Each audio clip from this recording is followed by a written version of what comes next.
Hello everyone, welcome back to our YouTube channel किताबों की पाठशाला। आज हम देखने वाले हैं क्वेश्चन बैंक का सॉल्यूशन, जिसमें हम आज हिस्ट्री की क्वेश्चन बैंक का सॉल्यूशन देखेंगे। हमारे क्लास 12th के स्टूडेंट के लिए ये वीडियो काफ़ी इंपॉर्टेंट होने वाला है।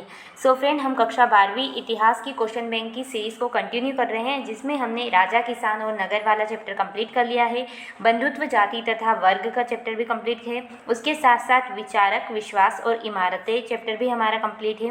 भक्ति सूफी ट्रेडिशन यानी कि भक्ति सूफी परंपराएं भी कंप्लीट है। और आज हम बात कर रहे हैं किसान, जमींदार और राज्य। तो इसी वीडियो में आज का ये पूरा चैप्टर कंप्लीट हो जाएगा। तो चलिए जल्दी से इस चैप्टर के पास पहुंच जाते हैं और इस चैप्टर का सॉल्यूशन करना शुरू करते हैं। तो ये फ्रेंड हमारे सामने चैप्टर आ गया है, अध्याय 8, किसान, जमींदार और राज्य। ओके, तो फ्रेंड देखो, इसमें सबसे पहले तो ऑब्जेक्टिव टाइप क्वेश्चन है, ये आप देख सकते हो इतने सारे। और उसके बाद क्या होता है, 3 मार्कर जो क्वेश्चन है वो है इसमें। ओके, यहाँ पर आप देख सकते हैं ये यहाँ से 3 मार्कर क्वेश्चन है। तो जो 3 मार्कर क्वेश्चन है उनकी संख्या काफ़ी है, यानी कि 18-19 क्वेश्चन है। अगर मैं इसमें ऑब्जेक्टिव कराऊँ, ओके, और साथ में ये जो 3 मार्क्स क्वेश्चन है ये कराऊँ, तो 1 घंटे का वीडियो बन जाएगा और बहुत ज़्यादा टाइम लगेगा। लेकिन अब मैं क्या करूँगी, इस वीडियो में ओनली आपको जो ये क्वेश्चंस आंसर है इनका सॉल्यूशन दूंगी, क्योंकि जो ऑब्जेक्टिव है ऑलरेडी उनका सॉल्यूशन आपको पीडीएफ में मिल जाएगा। ओके, ये जो पीडीएफ है क्वेश्चन बैंक की, इसमें अवेलेबल है। अगर आपको नहीं मिलता है तो मैं इस पीडीएफ का छोटी सी पीडीएफ बनाकर डिस्क्रिप्शन बॉक्स में, इसी वीडियो के डिस्क्रिप्शन बॉक्स में जो ऑब्जेक्टिव क्वेश्चंस है उनका सॉल्यूशन डाल दूंगी। तो आप वहाँ से ऑब्जेक्टिव टाइप क्वेश्चन का सॉल्यूशन देख लेना। अब हम यहाँ पर करेंगे 3 मार्कर क्वेश्चन आंसर को। तो चलिए शुरू करते हैं। सबसे फर्स्ट क्वेश्चन है, मनसबदारी व्यवस्था क्या थी? 2 विशेषताएं लिखिए। तो चलिए इसके आंसर को देखते हैं। सो फ्रेंड, जैसा कि आप स्क्रीन पर देख सकते हैं, मनसबदारी व्यवस्था, इसकी जो शुरुआत थी वो अकबर के काल में हुई थी, यानी कि अकबर ने की थी। यह मुग़ल प्रशासन, जो मुग़ल प्रशासन करने का तरीका था, उसमें एक सैनिक नौकरशाही तंत्र था। ओके, मनसबदार पर राज्य के सैनिक व नागरिक मामलों की जिम्मेदारी होती थी। एक पद था मनसब यानी कि उपाधि थी, किसकी? एक पद होता था जिसके द्वारा किसी अधिकारी या कर्मचारी की प्रशासन में स्थिति निर्धारित होती है। मनसब जात और सवार पर आधारित थी, जैसे 1 हजारी, 5 हजारी आदि। 1 हजार या इसके ऊपर जात वाले मनसबदार उमरा कहे जाते थे। तो इस तरीके से ये एक पूरी स्ट्रक्चर था मनसबदारी का, जिसमें क्या था, कुछ पद थे जिन पर कुछ कर्मचारी और अधिकारियों को बिठाया जाता था। तो इस तरीके से मुग़ल प्रशासन को चलाने के लिए एक व्यवस्था बनाई गई थी, जिसे कहते हैं मनसबदारी व्यवस्था। अब देखते हैं इसकी विशेषताएं कि मनसबदारी व्यवस्था की क्या क्या विशेषता है। सबसे पहली, इससे जागीरदारी प्रथा समाप्त हो गई और विद्रोह की संभावना कम हो गई। जब मनसबदारी व्यवस्था बनाई तो क्या हुआ, जो जागीरदार थे, जो जमींदार थे, वो जो प्रथा चली आ रही थी वो समाप्त हो गई और विद्रोह की जो संभावना होती थी वो भी कम हो गई। प्रत्येक मनसबदार अपना मासिक वेतन प्राप्त करने के लिए सम्राट के सामने क्या होता था, उपस्थित होता था। मनसबदारों पर बादशाह का सीधा नियंत्रण था, यानी कि मनसबदार को हटाना है, कहाँ रखना है, कहाँ शिफ्ट करना है, किसी दूसरी जगह स्थानांतरण करना है, ये सारे किसके अंडर के काम थे? ये सारे के सारे काम थे बादशाह के अंडर के। ओके, उसके बाद सेकेंड है, मनसब योग्यता के आधार पर दिए जाते थे, यानी कि ऐसा नहीं है कि किसी को भी मनसब पद मिल गया, उसकी कुछ योग्यता, क्वालिफिकेशन देखी जाती थी, उसके बाद उसको वो पद मिलता है। अयोग्य सिद्ध होने पर उन्हें उनके पद से हटा भी दिया जाता है। और अगर एक बार पद दे दिया और उसके बाद ऐसा कुछ लगता है कि नहीं, ये कैपेबल नहीं है इस पद के लिए, तो उसको हटा भी सकते हैं। मनसब का जो पद है वो पैतृक वंशानुगत न था। योग्य मनसबदार के लिए पदोन्नति के द्वार भी खुले रहते थे। तो इस तरीके से मनसबदारी व्यवस्था मुग़ल प्रशासन को चलाने के लिए एक सुव्यवस्थित व्यवस्था थी। तो ये इसका आंसर है। जल्दी से स्क्रीनशॉट यहाँ से यहाँ तक, मनसबदारी व्यवस्था क्या है और उसकी दोनों विशेषता। चलिए बढ़ते हैं क्वेश्चन बैंक की तरफ।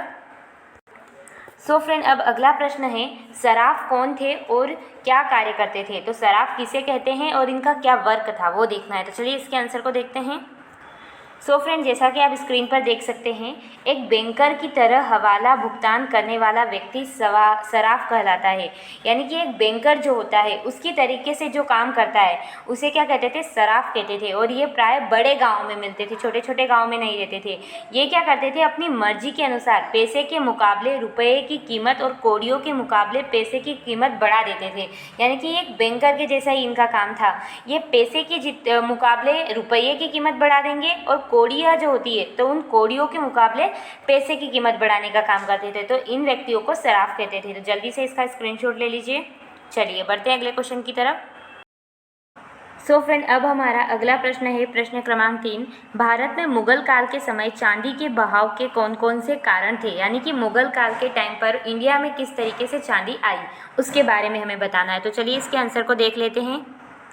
सो जैसा कि आप स्क्रीन पर देख सकते हैं, 16वीं से 17वीं शताब्दी में मौद्रिक कारोबार की अहमियत चीन से भूमध्य सागर तक फैल गई थी।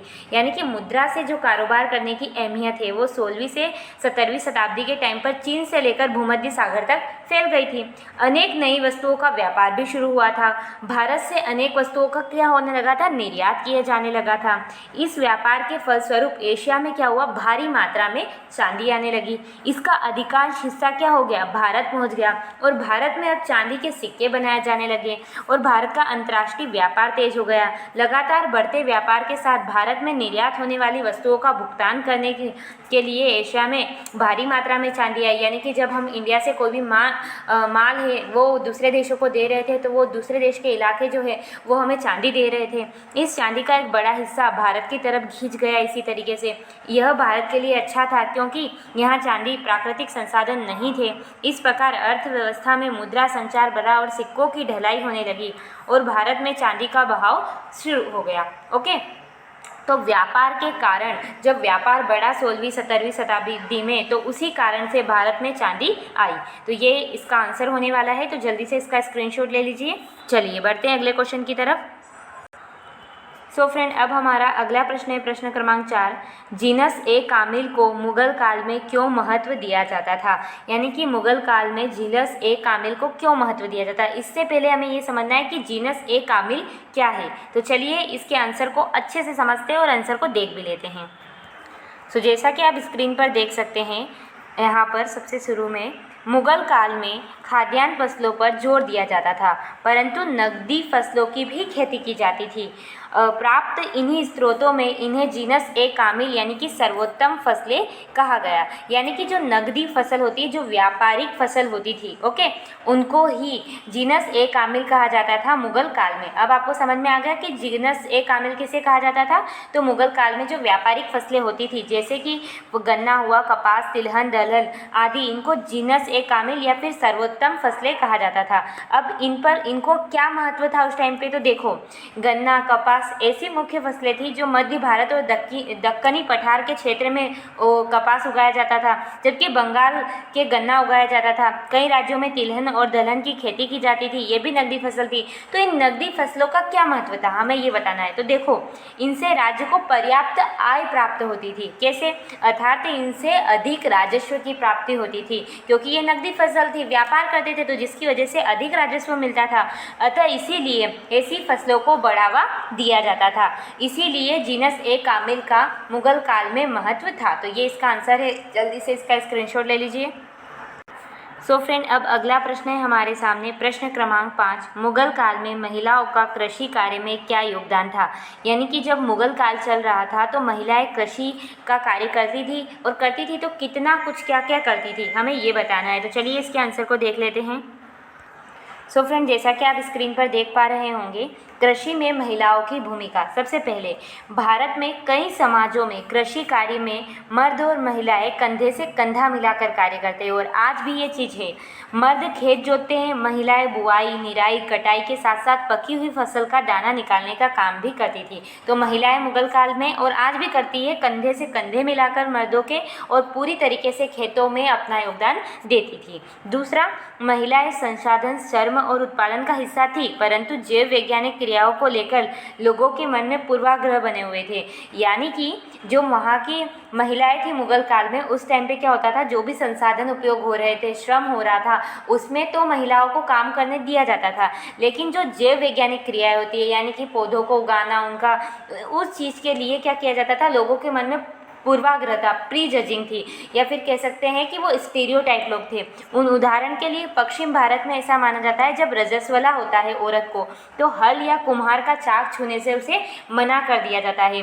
बंगाल में जब मासिक धर्म महिलाओं को होता है तो उनके लिए पान के बाग में वो नहीं घुस सकती थी। तो इस तरीके की कुछ स्टीरियोटाइपिंग प्रीजजिंग की गई थी, जिसकी वजह से महिलाएं कुछ ऐसी चीज़ें जो किसी पौधे के विकास के लिए सहायक होती थी, उसमें वो बहुत बार उससे वंचित रख दिया जाता था, लेकिन फिर भी महिलाएं संसाधन, श्रम और उत्पादन में अपना योगदान देती थी। उसके बाद तीसरा है, महिलाएं सूत काटने, बर्तन बनाने के लिए मिट्टी को साफ करने, गूंथने और कपड़ों पर कढ़ाई करने जैसी दस्तकारी का कार्य कर, जिससे परिवार का खर्च पूरा होता था। कृषि के साथ साथ ये कार्य भी महिलाएं करती थी। अनेक क्षेत्रों में महिलाएं खेतों में काम करती थी, चारा भी काटती थी, गाय भैंसों का दूध निकालती थी। इन कार्यों को महिलाएं आज भी कई क्षेत्रों में कर रही है, और हमारे गाँवों में तो ये चीज़ें होती ही है। आज भी महिलाएं सारे कार्य कृषि से जुड़े कर रही। ये इसका आंसर होने वाला है, तो जल्दी से इसका स्क्रीनशॉट ले लीजिए पूरे का। ये चारों के चारों पॉइंट इसमें आ गए हैं एक साथ, तो जल्दी से कृषि में महिलाओं की भूमिका का स्क्रीनशॉट। चलिए बढ़ते हैं क्वेश्चन बैंक की तरफ। सो फ्रेंड, अब नेक्स्ट क्वेश्चन है हमारे सामने, प्रश्न क्रमांक 6। ग्राम पंचायतों की आय के स्रोत क्या थे? जो ग्राम पंचायतें थी मुगल काल में, उस टाइम पर उनके आय के, इनकम के सोर्स क्या थे? तो चलिए इसके आंसर को भी देखते हैं। जैसा कि आप स्क्रीन पर देख पा रहे हैं, ग्राम पंचायत की आय का स्रोत, पंचायत का खर्च गांव के उस आम खजाने से चलता है जिसमें प्रत्येक गांव के लोग अपना योगदान देते थे। तो ग्राम पंचायत की आय का स्रोत क्या था? गांव के खुद लोग जो अपना योगदान देते थे, उसे आम खजाना कहा जाता था, और उसी से सारे काम होते थे। और इस खजाने से उन अधिकारियों की आवभगत भी की जाती थी जो समय समय पर गाँव का दौरा किया करते थे। इसके अलावा बाढ़ जैसी आपदाओं के लिए भी उसी आम खजाने से खर्चा किया जाता था। तो एकमात्र स्रोत था गांव के लोगों का योगदान। ओके, तो ये इसका आंसर है। जल्दी से इसका स्क्रीनशॉट ले लीजिए। चलते हैं, बढ़ते हैं क्वेश्चन बैंक की तरफ। अब हमारा अगला प्रश्न है, प्रश्न क्रमांक 7। जाति पंचायतें क्या थी? इनके कार्य लिखिए। देखो, गांव में ग्राम पंचायतें थी, उसके अलावा जाति पंचायतें भी थी। तो ये क्या थी, इनके क्या कार्य है, इनको देखते हैं। तो चलिए इसके आंसर को भी देखते हैं। देखिए, जाति पंचायत, ग्राम पंचायत के अलावा हर जाति की अपनी पंचायत होती थी। यानी कि गांव में क्या होता था, ग्राम पंचायत तो थी, लेकिन उसके साथ साथ हर जाति की अपनी एक अलग पंचायत होती थी। समाज में ये पंचायतें काफ़ी ताकतवर होती थी, यानी कि इनको काफ़ी शक्तिशाली माना जाता था। तो ऐसी पंचायतों को जाति पंचायत कहती थी। अब इनके क्या कार्य है, तो देखो, राजस्थान में जाति पंचायतें क्या करती थी, अलग अलग जातियों के लोगों के बीच दीवानी के झगड़ा का निपटारा करती थी। अगर दो अलग अलग जातियों के लोगों के बीच कुछ झगड़ा हो चुका है तो उसका निपटारा करती थी। वे जमीन से जुड़े दावेदारियों के झगड़े भी सुलझाती थी। अगर कोई ज़मीन के लिए, जैसे भाई भाई ज़मीन के लिए लड़ रहे तो उनके झगड़े सुलझाना, और यह भी तय करती थी कि शादी या जातिगत मापदंडों के मुताबिक हो रही है या नहीं, और ये भी ध्यान रखती थी कि जो शादियाँ है वो अपनी ही जाति में की जा रही है या नहीं, और यह भी कि गाँव के आयोजन में किसको किसके ऊपर तहरीज दी जाए। ये सारे काम जो जाति से रिलेटेड रहते थे वो जाति पंचायत करती थी। कर्मकांडी वर्चस्व किस कर्म में होगा, क्रम में होगा, ओके, किसको कितनी अहमियत दिया जाएगा, इसका भी काम जाति पंचायत का रहता था। अगर हम फौजदारी न्याय को छोड़ दें तो जो ज़्यादातर मामले थे वो राज्य जाति पंचायत के फैसलों को मानता था। तो ये थी जाति पंचायत तथा इसके कार्य। तो जल्दी से इसका स्क्रीनशॉट ले लीजिए। चलिए बढ़ते हैं अगले क्वेश्चन की तरफ। सो फ्रेंड, अगला प्रश्न है अब हमारे सामने, प्रश्न क्रमांक 8। जजमानी व्यवस्था का क्या अर्थ है, यानी कि जजमानी व्यवस्था किसे कहते हैं? तो चलिए इसके आंसर को भी देखते हैं। जैसा कि आप स्क्रीन पर देख सकते हैं, 18वीं शताब्दी में लोहार, बढ़ई, सुनार जैसे जो शिल्पकर्मी थे, उनकी सेवाओं के बदले दैनिक मजदूरी और खाने के लिए नकदी देने की जमींदारों द्वारा चलाई गई व्यवस्था जजमानी कही जाती थी। यानी कि कोई भी लोहार, बढ़ाई हुआ, सुनार हुआ, वो कुछ भी कार्य करता था, कुछ भी सेवा देता था, तो जमींदार क्या करता था, उनको दैनिक मजदूरी और खाना देता था, और इसी को कहा गया जजमानी। इससे पता चलता है है कि लोगों के जो रिश्ते थे उनमें विविधता थी, कुछ लोहार थे, कुछ बढ़ाई थे, सुनहार थे, और ये हमें पता चलता है। उदाहरण के तौर पर जब 18वीं सदी के स्रोत बताते हैं कि बंगाल में जमींदार उनकी सेवाओं के बदले लोहारी, बढ़ई और सुनहार तक को रोज का भत्ता और खाने के लिए नकदी देते थे। इस व्यवस्था को क्या कहा गया? जजमानी कहा गया। कुल मिलाकर इतनी बात है कि सेवाओं के बदले जब जमींदार कुछ भी चीज़ें या उस सेवाओं का मूल्य किसी भी माध्यम से जब उन लोगों को पहुंचाते हैं तो उसे कहते हैं जजमानी। तो चलिए, ये इसका आंसर है, जल्दी से स्क्रीनशॉट ले लीजिए। अब अगला प्रश्न है हमारे सामने, प्रश्न क्रमांक 9, मुगल कालीन भारत में किस प्रकार की फसलें अधिक उगाई जाती थी और क्यों? जो मुगल कालीन भारत था उसमें किस टाइप की फसलें सबसे ज़्यादा उगाई जाती थी? तो चलिए इसके आंसर को भी देखते हैं। तो जैसा कि आप स्क्रीन पर देख सकते हैं, मुगल कालीन फसल मौसम के दो मुख्य चक्रों के दौरान कृषि की जाती थी। यानी कि मुगल काल में जो मौसम के जो दो चक्र आते हैं उनके हिसाब से कृषि की जाती थी। एक में खरीफ और दूसरे में रबी की फसलें उगाई जाती थी। पतझड़ के मौसम में खरीफ की फसलें और बसंत के मौसम में रबी की फसलें आती थी। ओके, कृषि की प्रकृति पर निर्भरता के कारण पैदावार में भी विविधता थी। आयन के अनुसार आगरा में 39 किस्म की फसलें खरीफ एवं रबी में उगाई जाती थी, जबकि दिल्ली में 43 फसलों की खेती की जाती थी। तो कुल मिलाकर ये बात है कि बहुत सारी विविधता वाली फसलें मुगल काल में थी, लेकिन हमें तो ये जानना है कि सबसे ज़्यादा किस टाइप की फसलें उगाई जाती थी। तो देखो, मुगल काल में खाद्यान्न फसलों पर जोर दिया जाता था, यानी कि सबसे ज़्यादा जोर वो खाद्यान्न फसलों पर देते थे जो खाने योग्य हो। परंतु ऐसा नहीं है कि नकदी फसलों की खेती भी की जाती थी, यानी कि खाद्यान्न फसलों को तो उगाया ही जाता था, लेकिन उनके साथ साथ जो नकदी फसलें, जो व्यापारिक फसलें हैं, उनकी खेती भी की जाती थी। और आपको पता ही है, इन्हें जीनस ए कामिल यानी कि सर्वोत्तम फसलें कहा जाता था। मुगल राज्य को नकदी फसलों से अधिक राजस्व की प्राप्त होती थी, अतः ऐसी फसलों की खेती को मुगल काल में बढ़ावा दिया जाता था। गन्ना, कपास ऐसी मुख्य फसलें हैं। मध्य भारत और दक्कनी पठार के क्षेत्र में कपास उगाई जाती थी, जबकि बंगाल में गन्ना उगाया जाता था। कई राज्यों में तिलहन, दलहन की भी खेती की जाती थी, ये भी नकदी फसल है। अतः खाद्यान्नों के साथ साथ नकदी फसलों को भी उगाया जाता था, उनकी भी खेती की जाती थी। तो इस तरीके से मुगल काल में खाद्यान्न और नकदी फसलों पर जोर दिया जाता था। तो ये इसका आंसर है, एक साथ स्क्रीनशॉट ले लीजिए। चलिए बढ़ते हैं क्वेश्चन बैंक की तरफ। सो फ्रेंड, अब हमारा प्रश्न क्रमांक 9 तो कंप्लीट हो गया है। अब बढ़ते हैं प्रश्न क्रमांक 10 की तरफ, जिसमें पहला प्रश्न है, भारतीय समाज में तंबाकू की फसल का प्रसार किस प्रकार हुआ? जो भारत का समाज है उसमें किस तरीके से तंबाकू उगाने की जो शुरुआत है वो किस तरीके से हुई? तो चलिए इसके आंसर को देख लेते हैं।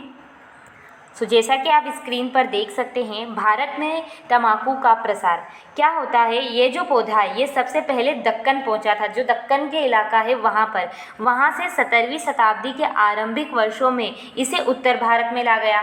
फिर दक्कन से इसे उत्तर भारत के इलाकों में लाया गया। यद्यपि उत्तर भारत की फसलों की सूची में तंबाकू का जिक्र नहीं है, परंतु अकबर और उसके अभिजात यानी कि उमराव, जो मनसब के अंदर मैंने बताया था ना, एक जो अभिजात वर्ग होते हैं, जो विशिष्ट लोग, उनको उमरा कहते हैं। तो 1604 में तंबाकू को पहली बार देखा गया अकबर और उसके अभिजात वर्गों में। ओके, तो इस तरीके से भारत में तंबाकू का प्रसार हुआ।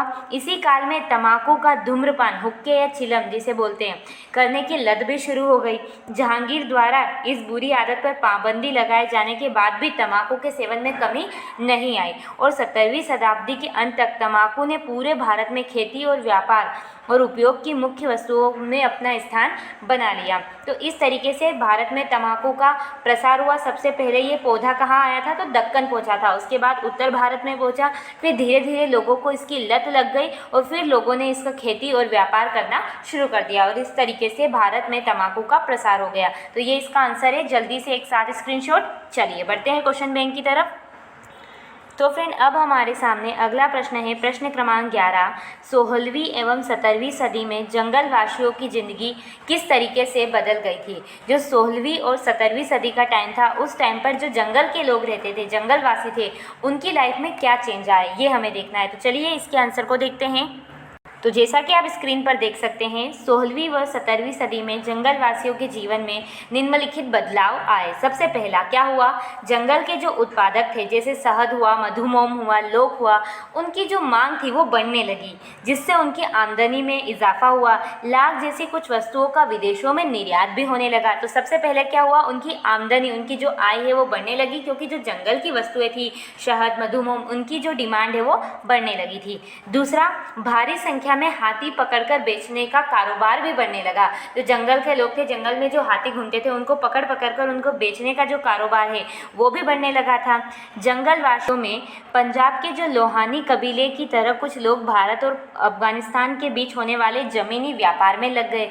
यानी कि जो जंगल के लोग थे वो जंगल के साथ साथ जो जमीन से रिलेटेड व्यापार हो रहे थे उनमें भी उन्होंने इंटरेस्ट दिखाना शुरू कर दिया। वे पंजाब के गाँव और शहरों के बीच होने वाले व्यापार भी करने लगे। इससे होने वाली आमदनी से उनकी ज़िंदगी में बहुत बड़ा चेंज आया, बहुत बदलाव हुआ। उसके साथ साथ जंगल में कई कबीले रहते थे, उनका एक सरदार होता था। धीरे धीरे ये जमींदार बन गए, कुछ तो राजा भी हो गए, सेना भी तैयार कर ली। उनकी सेना में खानदान के लोग और भाई बंधु शामिल थे। सिंध के इलाके के जो कबीलाई सेना थे उन्होंने 6000 घुड़सवार और 7000 पैदल सिपाही होते थे। तो इस तरीके से जंगल के लोगों ने क्या किया कि एक राज्य की जैसी स्थापना करनी शुरू कर दी। 16वीं शताब्दी के कबीलों में राजतंत्रीय प्रणाली विकसित हो गई। उदाहरण आप देख सकते हैं, असम के जो अहोम राजा थे वो कबीले से ही आए थे। और छठा, जंगलवासियों ने सांस्कृतिक क्षेत्र में भी उन्नति की। उन्होंने सूफी संतों के संपर्क में आकर इस्लाम धर्म को अपना लिया। तो इस तरीके से वो पूरी तरीके से उनकी लाइफ में चेंज आने लगा और एक वे सुव्यवस्थित समाज की ओर बढ़ने लगे, उनकी आमदनी भी बढ़ने लगी। तो जंगलवासियों के जीवन में बदलाव होना आम और लाजमी था। तो जल्दी से इसका स्क्रीनशॉट यहाँ से यहाँ तक, उसके बाद यहाँ से यहाँ तक। चलिए बढ़ते हैं क्वेश्चन बैंक की तरफ। सो फ्रेंड, अब अगला प्रश्न है यहाँ पर प्रश्न क्रमांक 12। मुगल कालीन भारत में जमींदारों की भूमिका को स्पष्ट कीजिए। यानी कि जो मुगल कालीन भारत था उसमें जमींदारों की क्या भूमिका थी। तो चलिए इसके आंसर को भी देखते हैं। सो जैसा कि आप स्क्रीन पर देख सकते हैं, मुगल भारत में जमींदार की भूमिका। भारत में मुगल कालीन जो समाज था वो 3 वर्गों में बटा था, उच्च वर्ग, मध्यम वर्ग तथा निम्न वर्ग। उच्च वर्ग में सरदार यानी कि सामंत, और उनके बाद जो दूसरा स्थान था वो जमींदार का था। अब जमींदारों के भी कई वर्ग थे।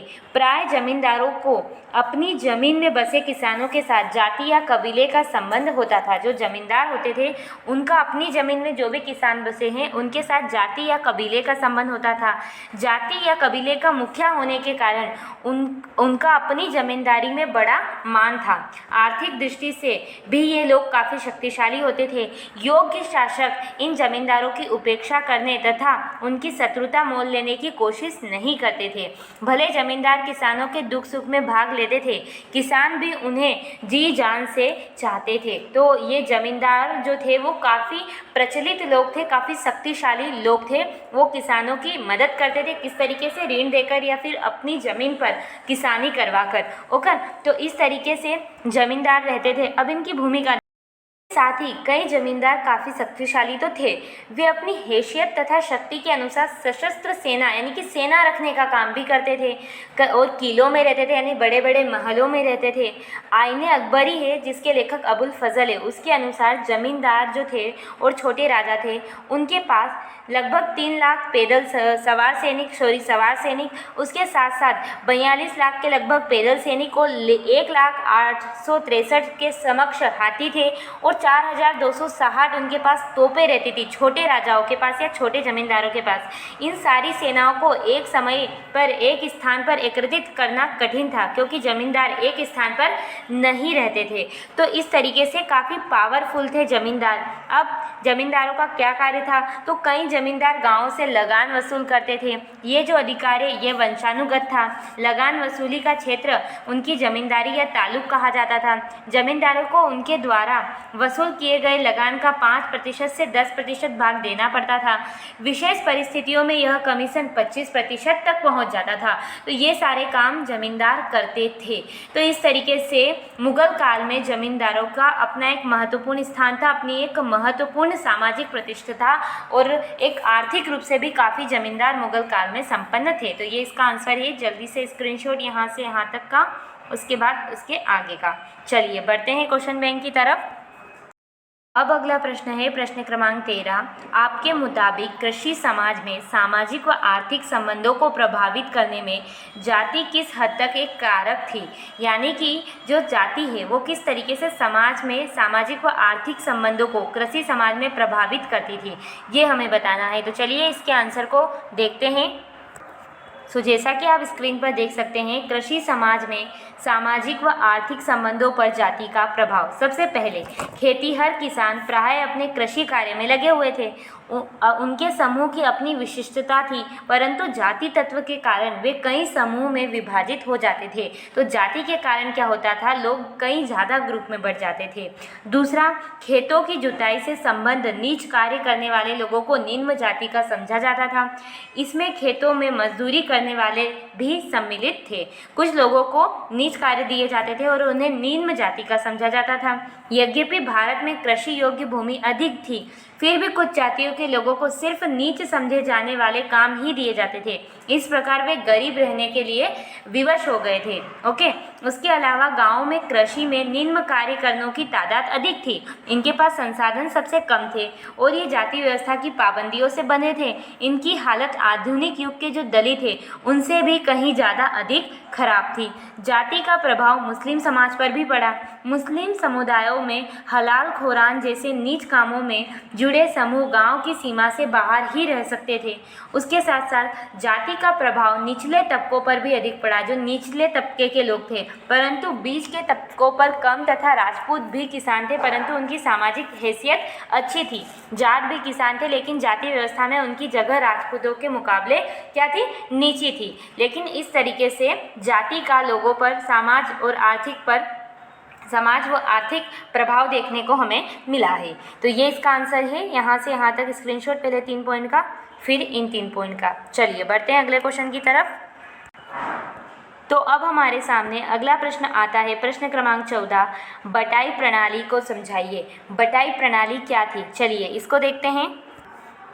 तो देखिए, बटाई प्रणाली, देखो जाप्ती प्रणाली को सारे साम्राज्यों में लागू नहीं किया गया था। कंधार आदि कुछ प्रदेशों में बटाई प्रणाली प्रचलित थी। इस प्रणाली के अनुसार नीचे लिखी विधियों में फसल सरकार और किसानों में बट जाती थी। बटाई प्रणाली जैसे नाम से ही पता चल रहा है, इसमें क्या होती थी, जो फसल होती थी वो सरकार और किसानों में बटती थी। अब किस तरीके से बटती थी उसको देखते हैं। देखो कनुकत, अब इसका क्या मतलब है, इस विधि के अनुसार क्या होता था, खेत में जो खड़ी फसल थी उसको अंदाज़ा लगाकर सरकार अपना हिस्सा निश्चित कर लेती थी। तो बांटने का एक तरीका था कनुकत। दूसरा था खेत बटाई। इस विधि में क्या होता था, फसल बोते समय ही खेतों को बांट लिया जाता था। तीसरा था गल्ला बख्शी। इसमें क्या होता था, इस विधि के अनुसार फसल कट जाने के बाद सरकार अपना भाग लेती थी, यानी कि जो गल्ला रहता था, जैसे फसल के ढेर को गल्ला कहते थे, तो उसको बांटते थे। उसके बाद नशक, इसमें क्या करते थे, इसके अनुसार मुखिया क्या करता था, सरकार को भूमि कर के रूप में निश्चित राशि देकर स्वयं किसानों से लगान वसूल कर लेता था, लेकिन धनराशि निश्चित करते समय फसल का अंदाजा लगाया जाता था। तो बटाई प्रणाली कुल मिलाकर फसलों को बांटने की प्रणाली थी, फसल उत्पादन को। अब उसके लिए विविध तरीके अपनाए जाते थे, जैसे कनुकत, खेत बटाई, गल्ला बख्शी, नशक। तो ये इसका आंसर है पूरी बटाई प्रणाली का। तो जल्दी से इसका स्क्रीनशॉट ले लीजिए। चलिए बढ़ते हैं क्वेश्चन बैंक की तरफ। सो फ्रेंड, अब हमारे सामने अगला प्रश्न है प्रश्न क्रमांक 15। जाप्ती व्यवस्था से सरकार, किसान वर्ग और जनसाधारण को क्या लाभ हुआ। तो फ्रेंड, इस आंसर का जो कंटेंट है वो मुझे एनसीईआरटी में नहीं मिल पाया, तो इसका आंसर का सॉल्यूशन मैं आपको नहीं दे रही हूँ। इसका सॉल्यूशन अगर आपके पास ऑथेंटिक सोर्स से हो तो आप डिस्क्रिप्शन बॉक्स कमेंट बॉक्स में पेस्ट कर देना, उसको कॉपी करके। तो मैं आपकी पिन कर दूँगी आपकी कमेंट को, जिसकी वजह से क्या होगा कि सारे बच्चे इसका आंसर देख पाएंगे। तो इसका आंसर मुझे नहीं मिला है। ओके, अब चलिए बढ़ते हैं अगले क्वेश्चन की तरफ। अगला है प्रश्न क्रमांक 16। महिलाएं मुगल काल में ग्राम पंचायत को किस प्रकार दरख्वास्त देती थी। यानी कि जो महिलाएं होती थी वो ग्राम पंचायत में अपनी दरख्वास्त किस तरीके से देती थी। तो चलिए इसके आंसर को देख लेते हैं। तो जैसा कि आप स्क्रीन पर देख सकते हैं, पंचायत को महिलाओं की दरख्वास्त, क्या होता था, राजस्थान, गुजरात और महाराष्ट्र जैसे कई इलाकों में मिले दस्तावेजों से महिलाओं द्वारा न्याय और मुआवजे की उम्मीद से ग्राम पंचायत में भेजी गई दरख्वास्त है। यानी कि महिलाएं किस तरीके की न्याय और मुआवजे की उम्मीद से जो दरख्वास्त भेजी जाती थी ग्राम पंचायत में। दूसरा, इन दरख्वास्त में पत्नियां अपने पति की बेवफाई का भी विरोध करती दिखाई देती है। उन्हें मारने पीटने के भी आरोप लगाए हैं। उनके पति उनकी बच्चों की अनदेखी करते हैं। इस तरीके की दरख्वास्त भी पंचायतों में करती थी। जब महिलाएं पंचायत को दरख्वास्त देती थी तो उनके नाम दस्तावेजों में दर्ज नहीं किए जाते थे। दरख्वास्त करने वाली का हवाला गृहस्थी के मर्द या मुखिया की माँ, बहन या पत्नी के रूप में किया जाता था। तो किसी न किसी मर्द के रूप में उनके नाम को दर्ज किया जाता था। तो इस तरीके से पंचायत में महिलाओं की दरख्वास्त करने की स्थिति थी। यानी कि महिलाएं दरख्वास्त करती थी किन क्षेत्रों में, न्याय और मुआवजे की उम्मीद में, साथ में पति के बेवफाई के लिए, मारपीट के लिए, बच्चों की देखभाल के लिए नहीं। लेकिन उनके जो नाम है वो दर्ज नहीं किए जाते थे। उनके स्थान पर उनके पतियों के नाम दर्ज किए जाते थे या फिर घर के मुखिया के। तो इस तरीके से पंचायत में महिलाओं की दरख्वास्त करने की स्थिति थी। तो चलिए इस क्वेश्चन के आंसर का स्क्रीनशॉट ले लीजिए। बढ़ते हैं अगले क्वेश्चन की तरफ। सो फ्रेंड, अब हमारे सामने अगला प्रश्न है, प्रश्न क्रमांक 17। पंचायत तथा उसके मुखिया का मुख्य कार्य बताइए। यानी कि पंचायत जो थे और उसके जो मुखिया थे उनके क्या मुख्य कार्य थे। तो चलिए इसके आंसर को भी देखते हैं। सो जैसा कि आप स्क्रीन पर देख सकते हैं, पंचायत तथा उनकी मुखिया के कार्य। सबसे पहले प्रत्येक गांव में पंचायत होती थी। इसमें गांव के जो बुजुर्ग और महत्वपूर्ण लोग थे वो शामिल होते थे। यह एक अल्पतंत्र था, ओके, जिसमें सभी संप्रदायों की नुमाइंदगी होती थी। दूसरा, पंचायत का जो फैसला है वो सभी ग्रामीणों को क्या करना पड़ता था, स्वीकार करना पड़ता था। थर्ड, पंचायत का जो सरदार होता था वो मुखिया होता था, जिसे मुकदम या मंडल भी कहते थे। प्राप्त स्रोतों से ज्ञात होता है, इसका चुनाव गांव के जो बुजुर्ग लोग हैं वो करते थे। वह उनके भरोसे तब अपने पद पर कार्य कर सकता था। उनका जब तक भरोसा रहता तब तक वो मुखिया बना रहता। उसका मुख्य कार्य गाँव के आय व्यय का ब्यौरा अपनी निगरानी में बनवाना तथा गाँव का पटवारी भी उसकी मदद करता था। गलत आचरण करने वालों पर जुर्माना लगा सकता था। समुदाय से निष्कासित भी कर सकता था। ग्राम पंचायत के अलावा जाति पंचायतें भी होती थी जो प्राय झगड़ों का निपटारा भी करती थी। प्राय लोग अपने मामलों को पंचायत से ही न्याय कराना चाहते थे। तो इस तरीके से पंचायत और मुखियाओं के कार्य होते थे। तो ये तो नॉर्मल है, आपको आसानी से समझ में आ गया होगा। तो जल्दी से स्क्रीनशॉट सबसे पहले यहाँ से यहाँ तक, उसके बाद यहाँ से यहाँ तक। चलिए बढ़ते हैं क्वेश्चन बैंक की तरफ। सो फ्रेंड, अब हमारे सामने नेक्स्ट और इस चैप्टर का लास्ट क्वेश्चन है, आयन अकबरी के महत्व और उनकी सीमाओं का वर्णन कीजिए। आयन अकबरी आप सबको पता है मुगल कालीन एक बहुत बड़ा ग्रंथ है। तो इसकी क्या क्या सीमाएं हैं और इसका क्या इंपॉर्टेंस है वो हमें बताना है। तो चलिए इसके आंसर को देख लेते हैं। सो फ्रेंड, जैसा कि आप स्क्रीन पर देख सकते हैं, आयन अकबरी 16वीं शताब्दी का एक ब्यौरेवार ग्रंथ है। यानी कि 16वीं सेंचुरी के बारे में हमें जानकारी देने वाला एक ग्रंथ है। इसकी जो रचना है वो अकबर के ही एक नवरत्न दरबारी अबुल फजल ने की थी। इसमें अकबर के दरबार और उनके प्रशासन के बारे में चर्चा की गई है। ओके, तो अब आपको पता चला आयन अकबरी क्या है। अकबर के प्रशासन से रिलेटेड एक ग्रंथ है। अब इसका क्या महत्व है ये समझते हैं। देखो, भारतीय साहित्य में आयन अकबरी कोरा इतिहास ही नहीं है, ये सिर्फ हमें इतिहास के बारे में नहीं बताता। इसमें अकबरी युग के जीवन, समाज, राज्य व्यवस्था, संस्कृति आदि के बारे में बहुत सारी जानकारियाँ मिलती है। अबुल फजल की इस कृति के बल पर ही हम अकबरी युग के इतिहास और नवजीवन के बारे में अधिक बातें जानते हैं। बाद में भारत पर शासन करने वाले अंग्रेजों को अपने गैजेटियर तैयार करने में अबुल फजल की इस कृति ने बड़ी सहायता दी है। उसने मुगल साम्राज्य के गठन और संरचना के बारे में हमें जानकारी मिलती है इस बुक से। यह ग्रंथ इतिहास रचना में इतिहासकारों के लिए बहुत उपयोगी है। आयन राज में दिए गए कृषि से संबंधित सांख्यिकी सूचनाएं आदि इसमें हमें मिलती है। उसके अलावा मुगल कालीन सामाजिक इतिहास के बारे में हमें जानकारी मिलती है। जैसे इसमें बताया गया है उस समय के जो किसान हैं वो 2 वर्ग के थे। तो ये सारी जानकारी जो है वो हमें इस आयन अकबरी से मिलती है। तो ये तो कर ली हमने इसके महत्व की बात की, ये इससे हमें क्या फ़ायदा हुआ। अब बात करते हैं इस किताब की कुछ कमियां हैं जो हमें दिखाई देती है। जैसे सबसे पहली तो ये है कि अनेक जगहों पर जोड़ करने में गलतियाँ रह गई है। यानी कि इस किताब में कुछ ब्यौरा दिया गया है आंकड़ों का, तो वहाँ पर जो जोड़ करना है वो बहुत जगह पर गलत मिला है। जोड़ करने में कई गलतियाँ पाई गई है। ऐसा माना जाता है या तो अंक गणित की छोटी मोटी चूक होगी या फिर नकल उतारने के दौरान अबुल फजल के जो सहयोगी थी मूल तौर पर वो इनकी गलतियाँ मालूम होती है कि कभी कभी अबुल फजल के जो सहयोगी थे उन्होंने अगर नकल उतारी होगी तो उस टाइम पर उनसे कुछ गलतियाँ हो गई होगी। तो ये पहली इस किताब की कमी है कि इसके अंदर जो जोड़ किए गए हैं, जो अंक गणितीय चीज़ें हैं, वो कुछ गलत की गई है। उसके बाद सभी प्रांतों के जो आंकड़े हैं वो समान रूप से नहीं है, यानी कि जितने भी प्रांत थे उस टाइम पर उनमें सब में डिफरेंस आ रहा है। आयन की एक सीमा यह भी है कि इसमें संख्यात्मक आंकड़ों में विषमता है। सभी सूबों से आंकड़े एक ही शक्ल में नहीं एकत्रित हुए। मसलन जहां कई सूबों के लिए जमींदारों की जाति मुतालिक विस्तृत सूचनाएं संकलित की गई, वहीं बंगाल और उड़ीसा में ऐसी सूचनाएं मौजूद नहीं है। तो कुछ प्रांतों के लिए बहुत ज़्यादा सूचनाएं हैं तो कुछ के लिए बहुत ही कम। तो ये आयन की कमियां हैं, यानी कि आयन अकबरी ग्रंथ की कुछ कमियां हैं। तो सबसे पहले क्या है और उसके महत्व यहाँ से यहाँ तक, और फिर इसकी कमियाँ। चलिए, आई होप आपने स्क्रीनशॉट ले लिया होगा। बढ़ते हैं क्वेश्चन बैंक की तरफ। सो फ्रेंड, इस तरीके से हमारे सारे क्वेश्चंस कंप्लीट होते हैं। अब हमारा जो अगला चैप्टर रहेगा वो उपनिवेशवाद और देहात रहेगा। तो ये जो चैप्टर था हमारा, ये मैंने पूरा कंप्लीट करा दिया है। ऑब्जेक्टिव मैंने इसीलिए नहीं कराया क्योंकि वीडियो वेरी लेंथी हो जाता बहुत ज़्यादा। अभी भी सिर्फ 18 से 19 क्वेश्चंस के आंसरों से ही वीडियो इतना बड़ा हो गया है। अगर मैं ऑब्जेक्टिव कराती तो बहुत ज़्यादा बड़ा हो जाता।